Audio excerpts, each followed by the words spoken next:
Τουρουρου.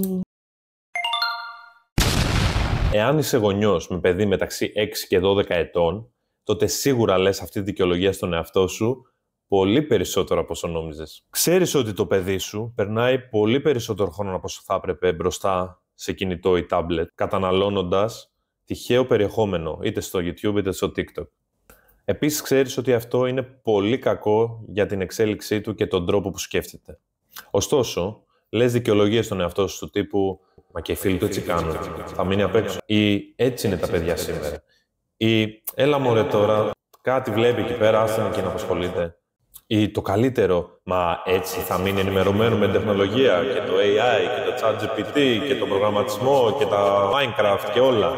Εμείς πιστεύουμε ότι για να μείνεις ενημερωμένος με την τεχνολογία πρέπει να είσαι μέσα σε αυτή ενεργά.